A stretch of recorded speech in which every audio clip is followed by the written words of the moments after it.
La population du Mali est estimée à environ 15 millions d'habitants, une population essentiellement rurale car près des 3/4 résident en milieu rural.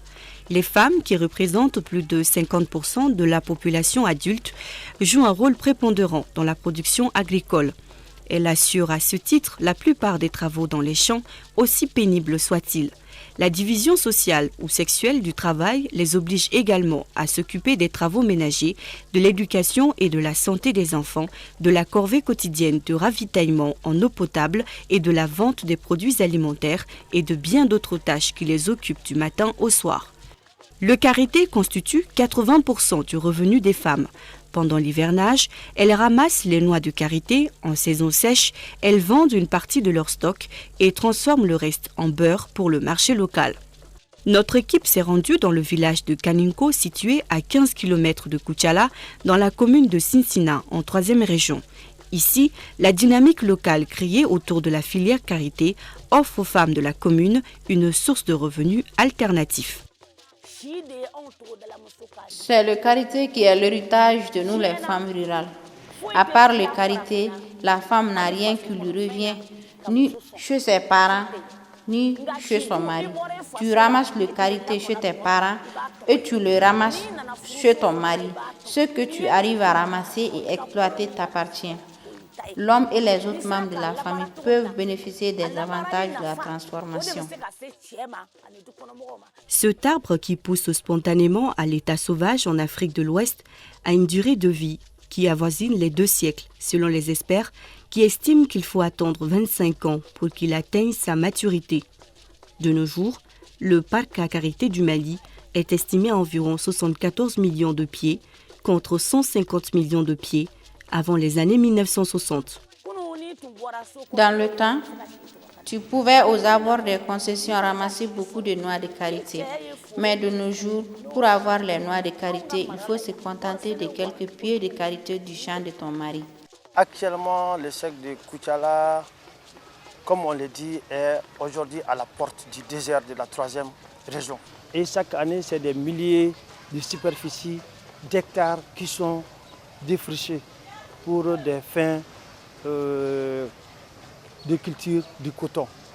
Face à ce constat de désolation, les femmes de l'Union des femmes rurales ouest-africaines et du Tchad, UFORAT, ont décidé de prendre à bras le corps la problématique karité avec l'appui de la Direction du développement et de la coopération DDC.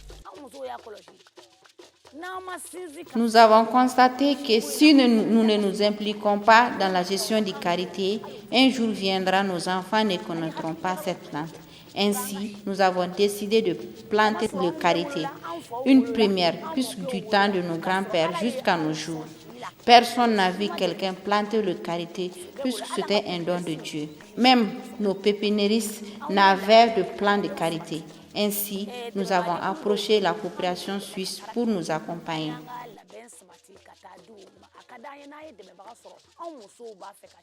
L'Union des femmes rurales ouest-africaines et du Tchad, UFROAD, est une structure internationale regroupant les pays de la sous-région, le Bénin, le Burkina Faso, la Côte d'Ivoire, le Mali, le Niger, le Sénégal, le Togo et le Tchad. L'UFORAT collabore avec Helveta Suisse Intercoopération dans le cadre de la mise en œuvre du projet Chisson depuis 2008. Le projet Chisson, l'idée est venue après un diagnostic qui a été fait au niveau de la région de Sikasso dans le cercle de Koutiala, au niveau de la région de Ségou dans le cercle de San et de Tominia. Donc le constat a été que le karité est en train de disparaître dans ces 3 localités. Et c'était dû aux activités de l'homme même et à des phénomènes naturels comme le cas du changement climatique. Après ce constat, il y a eu une réunion qui a été faite au niveau des 3 cercles, plus la direction régionale des eaux et forêts de Sikasso et de Ségou, la direction nationale et Helveta Suisse Intercoopération. Il s'est avéré que si on ne fait pas quelques des actions, la ressource karité dans ces localités allait disparaître les jours à venir. Avec plus de 5000 femmes bénéficiaires dans les 18 communes du cercle de Koutiala, les services techniques et la recherche ont été associés au projet. Il s'agit d'amener progressivement un changement de comportement vis-à-vis de l'arbre dans le domaine agricole et favoriser l'acquisition des terres pour les femmes. Si l'on décide de travailler sur la plantation du karité étant des femmes, alors que les femmes n'ont pas le droit de s'impliquer dans une affaire de terre, comment allons-nous faire? Nous avons engagé la réflexion. Ainsi, nous avons approché ceux qui ont en charge l'application de ces conventions, les agents des eaux et forêts en tant que garants de la protection de l'environnement pour qu'ils s'associent à nous pour réussir le travail. Ainsi, elles ont pu amener les chefs des villages ou chefs coutumiers de la zone d'intervention de l'Ufroate dans le cadre du projet Chichou à s'engager sur l'honneur en signant un acte attribuant aux associations de femmes des parcelles de karité. Les 38 organisations de femmes des 18 communes de Koutchala ont pu disposer de 43,5 hectares. Plus de 6 000 plants ont été plantés. Les espaces dédiés varient entre 3 et 1,5 hectare, repartis entre les villages.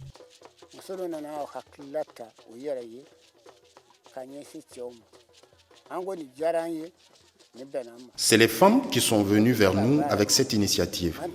Nous l'avons appréciée. Si elles veulent travailler, nous ne manquerons pas de terre pour elles. Donc le chef de village a réuni les conseillers, tous ont accepté et tout le village a donné son accord pour que les femmes aient leur parcelle.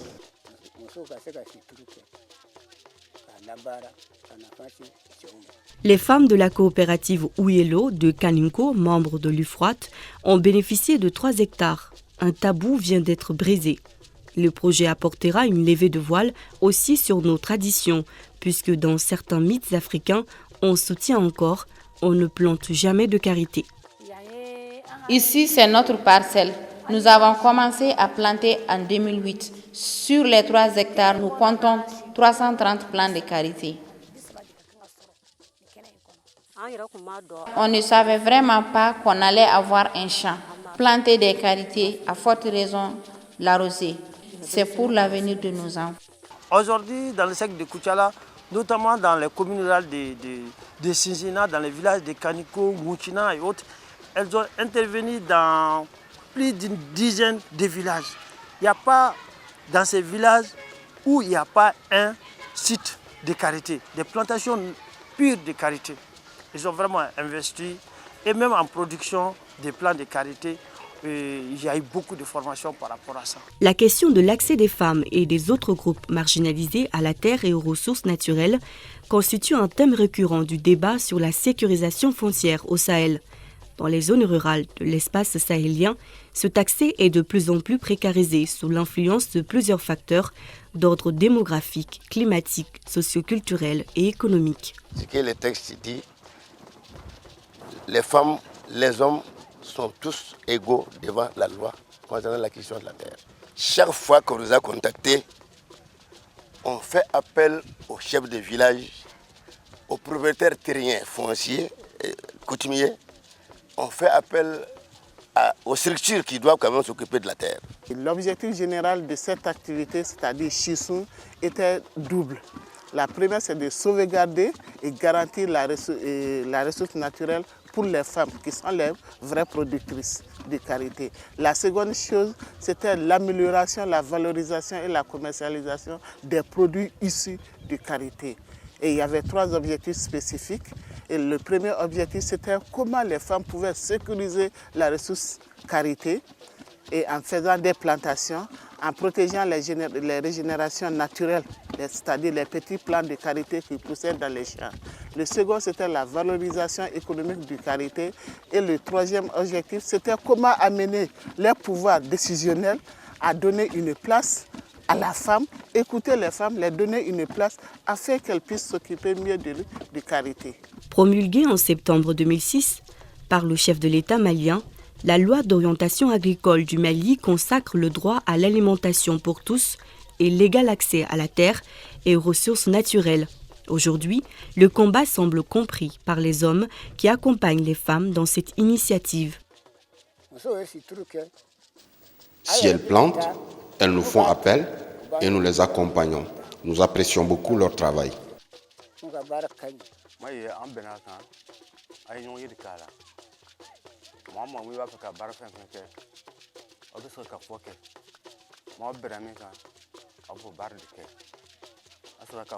C'est en commun accord qu'elle fait ce travail. Tout ce qu'elle fait, le bénéfice revient à nous tous, y compris les enfants. Elle ne le fait pas pour elle seule.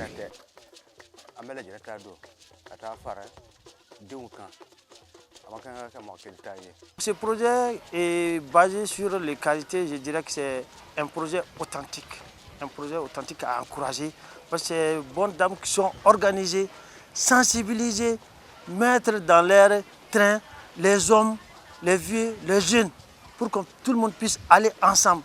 Avec l'accompagnement du service technique, je dirais que leur initiative est vraiment salutaire et ça mérite beaucoup de soutien. Je peux dire que notre combat est compris par nos époux. Sinon, je ne serais pas au devant des choses sans son autorisation. Les raisons de notre combat, c'est le bien-être de nos foyers.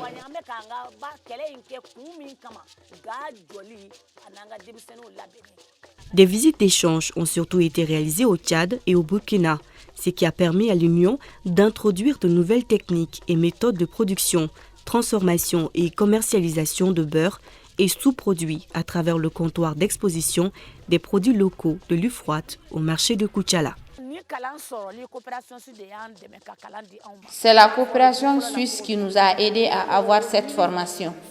Des formateurs sont venus du Burkina Faso pour nous former. Nous avons bénéficié aussi du matériel de travail. Grâce à cette formation, nous fabriquons un beurre de qualité sans odeur et beaucoup prisé par nos clients. Nous avons appris aussi beaucoup d'autres méthodes de transformation très bénéfiques qui nous a d'ailleurs poussé à aller vers la plantation du karité. Ce renforcement des capacités a eu pour effet une augmentation des quantités produites, ainsi que l'amélioration de la qualité du beurre. L'accès des membres aux services offerts par l'Union s'est traduit par une amélioration des revenus et de la situation sociale de la femme. Grâce aux revenus tirés des produits du karité, les femmes investissent davantage dans les dépenses de ménage.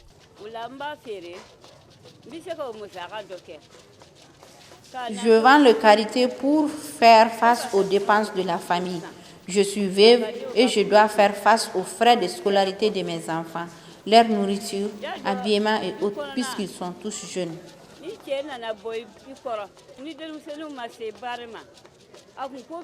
C'est la première fois qu'on octroie à nous, les femmes rurales, l'entière gestion des fonds d'un projet de la part d'un bailleur pourvu que les objectifs puissent être atteints. L'argent a été exclusivement investi dans le projet avec tous les documents justificatifs. Nous avions des idées, mais pas d'appui. C'est moi-même qui ai toujours géré les fonds en tant que présidente. C'est une première dans la zone de Koutiala qu'il y ait un tel climat de confiance entre bailleurs et femmes rurales. Par ailleurs, la capacité de leadership des responsables des coopératives et de l'Union est reconnue. Cela s'est traduit par l'élection de la présidente de l'UFROAT comme conseillère municipale. Cette formation nous a donné une grande place à nous, les femmes rurales, puisqu'aujourd'hui, nous prenons part à beaucoup d'activités et de réunions dont nous étions exclus. Je prends la parole dans certaines réunions aujourd'hui. Avant, même si on me donnait la parole, je n'osais pas parler. Bien qu'au départ, l'appui ait été de courte durée, l'engagement des leaders des femmes a permis de poursuivre la mobilisation des femmes au sein des coopératives de base. La difficulté liée à l'arrêt des financements du programme filière a finalement constitué un facteur qui a motivé les femmes à relever le défi de réussir à maintenir et consolider la dynamique naissante, mais force est de constater que les moyens sont limités, même si la volonté y est. Les jours à venir, je souhaiterais qu'on reprenne là où on avait laissé, que les bailleurs volent à notre secours pour qu'on puisse faire mieux qu'avant. Les 4 ans de projet, il y a eu même beaucoup d'échanges avec même la direction nationale des eaux et forêts, avec d'autres partenaires qui vraiment venaient prendre l'exemple du karité pour le faire ailleurs. Mais on a été beaucoup associés dans le montage et le portage d'autres projets au niveau de la sous-région. Ces bonnes femmes que vous voyez ici ont été amenées jusqu'au Tchad. Les Tchadiens sont venus jusqu'ici et c'est la même chose que le Bénin qui vraiment essaie de réaliser des activités à partir des acquis de ces bonnes dames. Le projet Chisum pourra être utilisé dans les stratégies nationales de lutte contre la désertification inquiétante observée dans la zone d'exécution des activités en l'étendant sur d'autres espèces de plantes. Sa redynamisation jouera un rôle prépondérant dans l'économie locale et pourra améliorer dans une certaine mesure les indices de pauvreté ou de croissance nationale.